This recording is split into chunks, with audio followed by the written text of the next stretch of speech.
Britain में सबसे पहले बात करेंगे दुबई में हुए दुखद घटना की। दुबई में चल रहे एयर शो में बड़े विमान हादसा हुआ है। दुबई एयर शो में भारतीय वायुसेना का तेजस फाइटर जेट क्रैश हो गया है। हादसा अल मखतूम एयरपोर्ट पर जारी एयर शो में एक डेमो फ्लाइट के दौरान हुआ। यह हादसा भारतीय समय के मुताबिक 3:40 पर हुआ। हादसे में तेजस के पायलट की भी मौत हो गई है। भारतीय वायुसेना ने इसकी पुष्टि की। इस पर ज्यादा डिटेल्स देते संवाददाता रोहन सिंह से। रोहन, क्या अपडेट है तेजस क्रैश को लेकर? कैसे हुआ ये पूरा हादसा?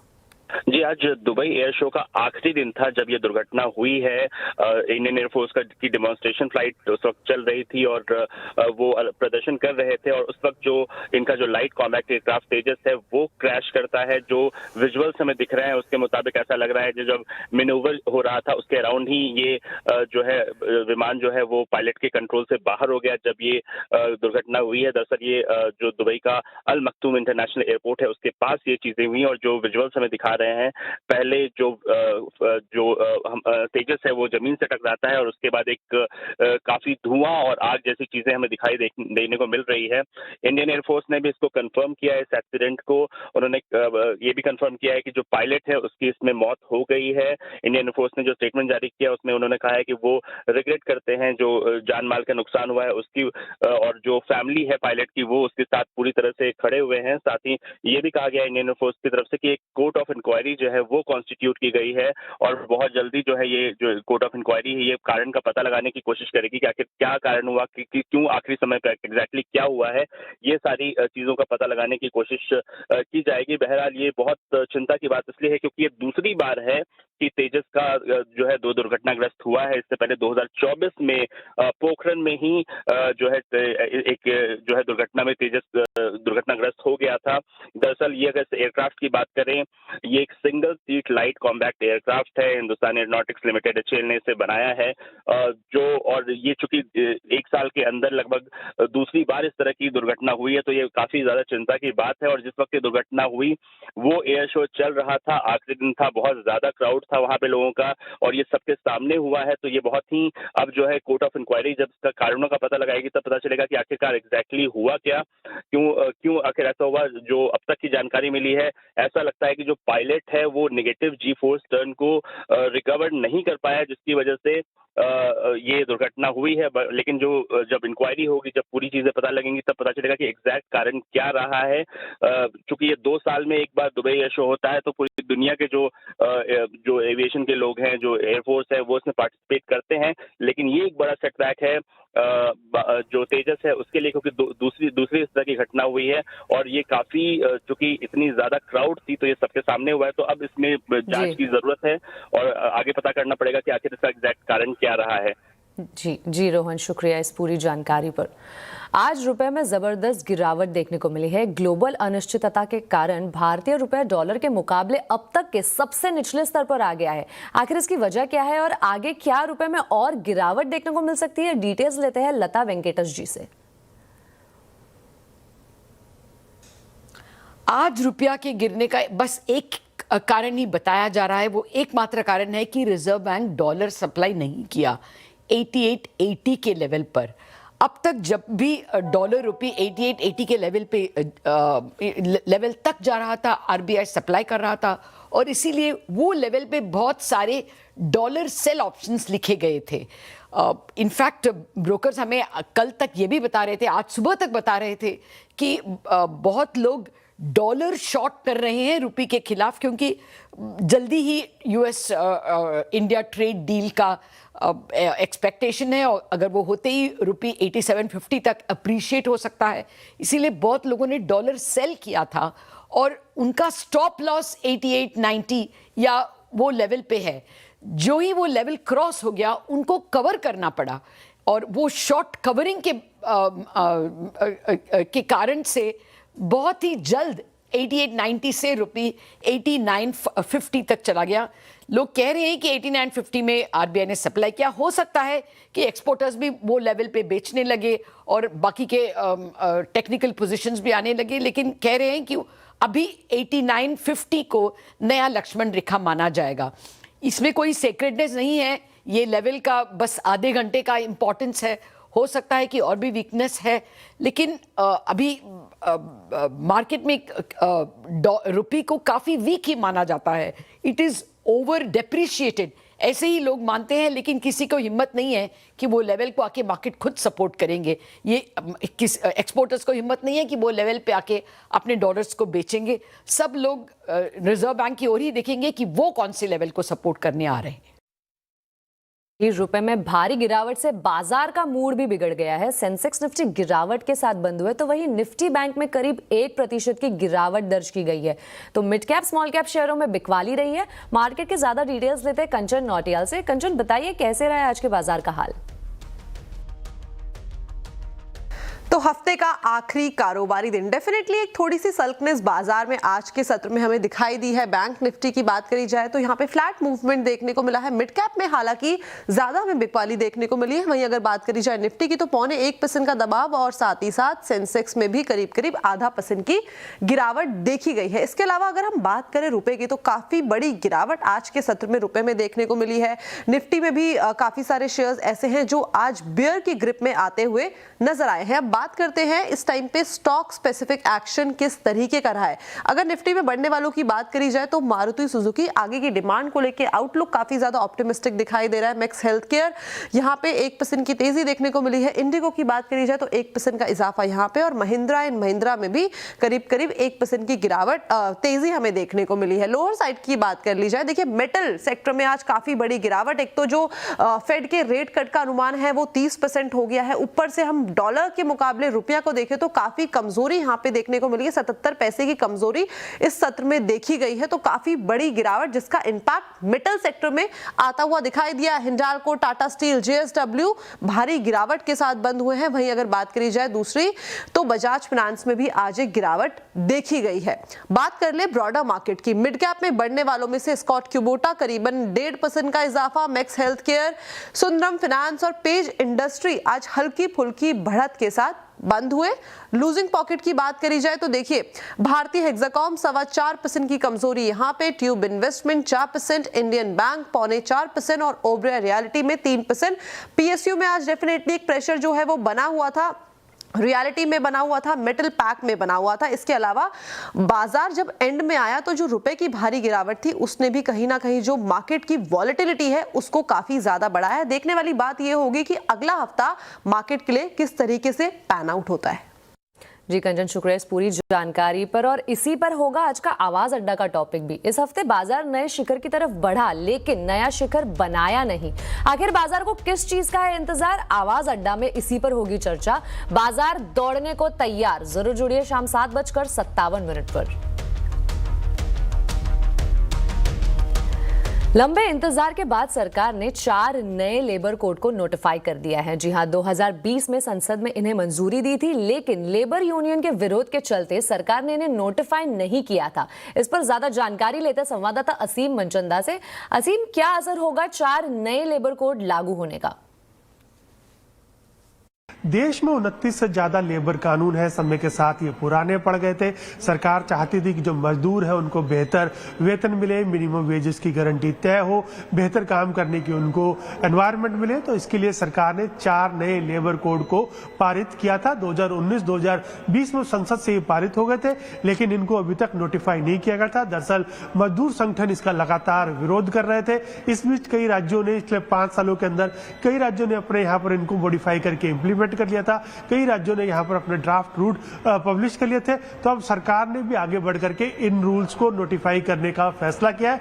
आज से ही ये नए लेबर कोड नोटिफाई कर दिए गए हैं। अगले 45 दिन के अंदर सरकार इनके तहत रूल्स बनाएगी और उनको भी नोटिफाई करेगी। तो इससे क्या होगा, जो मजदूर है या जो सेक्टर में जो काम करने वाले लोग हैं उनको बेहतर वेजेस मिलेंगे। महिलाएं हैं उनको रात में काम करने का अधिकार मिलेगा। अगर वो ओवर टाइम करती है तो 2 गुना वेतन उनको मिलेगा। तो सरकार के मुताबिक ये सारी लेबर की बेहतरी में ये सारे 4 कानून काम करेंगे।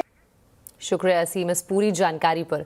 अगली खबर में बात करेंगे दिल्ली की। दिल्ली में प्रदूषण से राहत के फिलहाल कोई आसार नहीं दिख रहे। हवा आज भी बहुत खराब श्रेणी में दर्ज हुई है।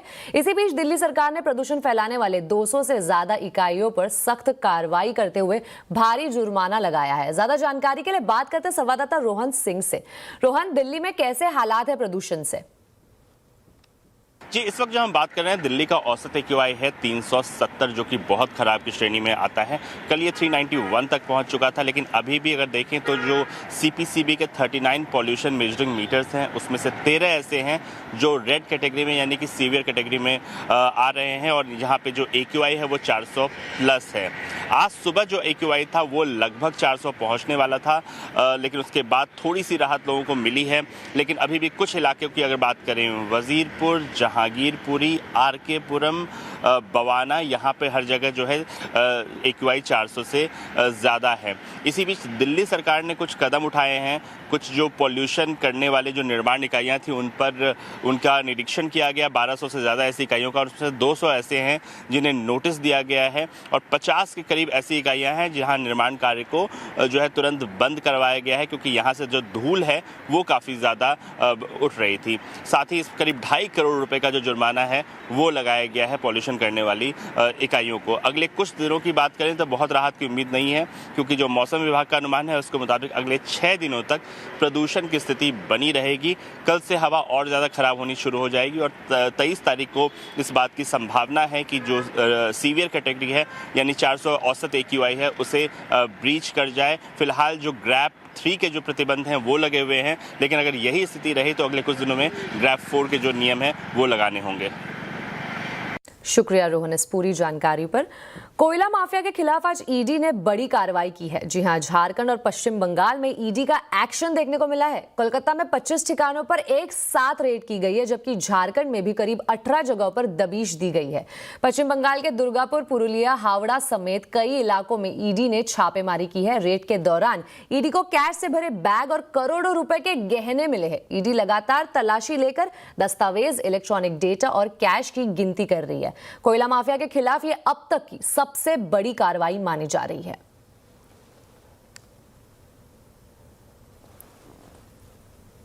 केंद्रीय गृह मंत्री अमित शाह ने SIR को लेकर बड़ा बयान दिया है। उन्होंने कहा है कि SIR देश को सुरक्षित करने के लिए है, एक एक घुसपैठियों को चुन चुन कर देश से बाहर करेंगे। इसके साथ ही अमित शाह ने देशवासियों से चुनाव आयोग को सहयोग करने की अपील की है। कुछ राजनीतिक दल एक घुसपैठिया हटाओ का जो अभियान है इसको निर्बल करने में लगे हैं, और वो राजनीतिक दल चुनाव आयोग द्वारा जो SIR की प्रक्रिया चल रही है, मतदाता सूची का शुद्धिकरण जो चल रहा है, इसका खिलाफत कर रहे हैं। मैं आज इस हीरक जयंती समारोह में बहुत स्पष्ट करना चाहता हूं कि हम इस देश में से एक एक घुसपैठिए को चुन चुन कर बाहर निकालेंगे, ये हमारा प्रण है। वही SIR के मुद्दे पर चुनाव आयोग और इंडिया गठबंधन के बीच तलवारें खिंच गई है। विपक्ष अब मुख्य चुनाव आयुक्त के खिलाफ महाभियोग प्रस्ताव लाने की तैयारी में जुट गया है और शीतकालीन सत्र में महाभियोग प्रस्ताव ला सकता है। चुनाव आयोग और विपक्ष के बीच खींचतान अब तेज हो चुकी है। SIR यानी विशेष गहन पुनरीक्षण और कथित वोट चोरी को लेकर राहुल गांधी कई हफ्तों से केंद्र और चुनाव आयोग पर वार कर रहे हैं। बिहार चुनाव में हार के बाद कांग्रेस ने इस मुद्दे को बड़ा आंदोलन बनाने की तैयारी कर ली है। चुनाव आयोग और इंडिया गठबंधन के बीच बढ़ी नई टकराव की लकीरों के बाद अब विपक्ष मुख्य चुनाव आयुक्त ज्ञानेश कुमार के खिलाफ शीतकालीन सत्र में महाभियोग प्रस्ताव लाने की तैयारी में जुट गया है। कांग्रेस ने इसके लिए सहयोगी दलों के साथ चर्चा शुरू कर दी है। हम जो लाएंगे वो इलेक्शन कमिश्नर के खिलाफ लाएंगे, जो एक कॉन्स्टिट्यूशनल अथॉरिटी है। ये इलेक्शन कमीशन तो कॉन्स्टिट्यूशनल अथॉरिटी है ही नहीं, ये तो बीजेपी का वर्कर है। अब उसके खिलाफ क्या लाओगे आप महाभियोग का प्रस्ताव? चलिए टेक्निकली लाना चाहिए, उससे डिबेट अच्छी होगी, लेकिन जो आदमी अपने आप को जनता का, सरकार का, संविधान का सेवक ही नहीं मानता है, वो लॉयलिस्ट है उनके प्रति जिन्होंने उसको बनाया है, उस व्यक्ति के प्रति आप क्या लाओगे? कांग्रेस की सक्रियता को बिहार चुनावों के बाद उठे विवादों से भी जोड़कर देखा जा रहा है, जहां विपक्ष ने मतगणना में देरी, अधिकारियों की कथित भूमिका और पारदर्शिता पर गंभीर सवाल उठाए थे। कांग्रेस का कहना है कि लोकतांत्रिक प्रक्रियाओं को लेकर जनता का भरोसा कम नहीं होने देना चाहिए और CEC को इन सवालों पर खुले मंच पर जवाब देना चाहिए। चुनाव आयोग से विपक्ष की अदावत इसलिए भी है क्योंकि विपक्ष चुनावी प्रक्रियाओं की पारदर्शिता पर सवाल उठाता रहा है। उसे EVM और मतदाता सूचियों को लेकर असंतोष है। बिहार चुनावों में मतगणना को लेकर विवाद भी चुनाव आयोग से असहमति का एक मुद्दा है। और विपक्ष को लगता है कि चुनाव आयोग जवाबदेही से बच रहा है। इसी बीच कांग्रेस ने दिसंबर के पहले हफ्ते में दिल्ली के रामलीला मैदान में एसआईआर के खिलाफ बड़ी रैली का ऐलान कर दिया है, लेकिन इंडिया ब्लॉक के बाकी दल इसमें शामिल होंगे या नहीं, इस पर अभी सस्पेंस बना हुआ है, क्योंकि कुछ कांग्रेस नेताओं का मानना है कि इसको लेकर देश भर में करोड़ों लोगों के हस्ताक्षर कांग्रेस ने करवाए हैं, इसीलिए ये रैली कांग्रेस की होनी चाहिए। जबकि दूसरा पक्ष चाहता है कि संसद के पिछले सत्र के समय जिस तरह से पूरा इंडिया गठबंधन सड़कों पर था, उसी तरह से संयुक्त शक्ति प्रदर्शन होना चाहिए। बिहार चुनाव में हार के बाद कांग्रेस पार्टी इस मुद्दे पर इंडिया ब्लॉक के साथ मिलकर संयुक्त रणनीति बनाने में लगी है। आंकड़ों के मुताबिक विपक्ष के लिए मुख्य चुनाव आयुक्त के खिलाफ महाभियोग पास करवाना नामुमकिन है। फिर भी महाभियोग लाने का मकसद एसआईआर और चुनाव आयोग को संसद के अंदर घेरना और बाहर एकता का मैसेज देना है। ममता बनर्जी, अखिलेश यादव, लेफ्ट, स्टालिन और शिवसेना उद्धव गुट भी एसआईआर और कथित वोट चोरी पर पहले ही सवाल उठा चुके हैं।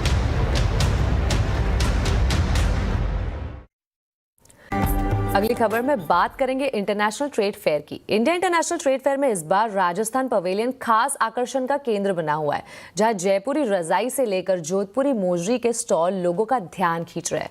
राजस्थान के विशेष स्ट्रीट फूड के स्टॉल की तरफ भी लोग खूब आकर्षित हो रहे हैं। ट्रेड फेयर का जायजा लिया है संवाददाता रोहन सिंह ने। राजस्थान का हर जिला किसी न किसी प्रोडक्ट के लिए मशहूर है, चाहे आप सवाई माधोपुर के मार्बल प्रोडक्ट की बात करें या फिर बाड़मेर की कशीदाकारी की बात करें या फिर चूरू के वुड प्रोडक्ट की बात करें। यहाँ आपको हर प्रोडक्ट की एक झलक यहाँ पे आपको देखने को मिलेगी और आप यहाँ पे राजस्थान के हर जिले के प्रोडक्ट को खरीद सकते हैं। और राजस्थान की बात हो रही है तो जयपुरी रजाई की बात कैसे ना हो। ये जयपुरी रजाई का पूरा कलेक्शन आप यहाँ पे देख सकते हैं, अलग अलग कलर में आपको यहाँ पे देखने को मिल रहा है। सर ये बताइए, ये जो रजाई है दुनिया भर में तो मशहूर है, लेकिन ये बनती कैसे है? हैंड ब्लॉक की ये रजाई है और इसमें रायसन गंगानगर का जयपुरी कॉटन भरा जाता है। लाइट वेट होता है, गर्म होती है, काफी गर्म होती है ये। लाइट वेट होती है, 1 किलो रुई इसमें होती है डबल रजाई के अंदर, 1.25 किलो रुई होती है हमारी और लाइट वेट होता है, गर्म होती है। तो अंदर की स्टफिंग तो आपने रुई की है, प्योर कॉटन और कपड़ा भी इसके अंदर प्योर कॉटन है, 100% कॉटन होता है। कपड़ा जो क्लॉथ है ये मलमल आता है। 92-88 जो एक्सपोर्ट में हमारे एक्सपोर्ट क्वालिटी का कपड़ा यूज करते हैं। यहाँ पे अगर लोग आते हैं आपके पास, कितने में कीमत से शुरू हो जा रही है? जयपुरी रजाई 800 रुपए से स्टार्ट है सिंगल, और डबल 1800 की है, और एक सिंगल 1500 की है, उसकी डबल 3000 की है, और ब्लॉक प्रिंट की 1800 रुपए की सिंगल है और डबल 3500 रुपए की। तो काफी रीजनेबल प्राइस पर आप यहाँ पे जयपुर रजाई खरीद सकते हैं। जयपुर की ऑथेंटिक रजाई जो कि हल्की होती है, कलरफुल होती है, हैंड प्रिंट होती है और काफी ज्यादा गर्म भी होती है। और बात राजस्थान की हो रही है तो राजस्थान के खान पान की बात क्यों ना हो। यहाँ की भेलपूरी, यहाँ की सेव पूरी, यहाँ की डाबोली और यहाँ पे जो दाबेली है ये सबसे ज्यादा यहाँ पे लोग पसंद कर रहे हैं। ये है क्या, ये हम आपको दिखाते हैं। ये एक तरह से यहाँ पे हमें बर्गर दिख रहा है, बर्गर जैसा दिख रहा है, इसके ऊपर कुछ भेल लगी हुई है। सर ये बनाते कैसे, थोड़ा बताएंगे इसमें क्या क्या है? सर ये ये बर्गर टाइप होता है, इसके अंदर आलू का मसाला होता है, खट्टी मीठी चटनी होती है, प्याज टमाटर और नमकीन डाल के इसको बनाते हैं सर। इसमें ये हमारे फेमस आइटम सर, इसको लोग बाग काफी पसंद करें सर। काफी पसंद करते हैं, तो हम भी इसको ट्राई करते हैं। हाँ बिल्कुल सर। ये जो दाबेली है ये खाने में कैसे लगती है? इन्होंने ऊपर से अनारदाने भी डाल दिए इसमें, और हम इसका एक बाइट लेते हैं, देखते हैं कैसा है। बहुत ही बेहतरीन खट्टा मीठा टेस्ट है। आपको एक अगर स्नैक्स खाना चाहते हैं तो ये परफेक्ट है। आवाज समाचार में अभी के लिए इतना ही, लेकिन जाते जाते एक नजर आज के कंज्यूमर अड्डा टॉपिक पर। साइबर ठगों ने स्कैम का नया हथियार ढूंढ लिया है। अब ठग एसआईआर फॉर्म के नाम पर फर्जी ऐप्स के जरिए लोगों को फंसाने लगे हैं। तो इस पूरे स्कैम से कैसे रहे अलर्ट और कैसे रहे औरों को सतर्क कर सकते हैं, इस पर आज शाम 5:57 पर करेंगे चर्चा, सिर्फ कंज्यूमर अड्डा में।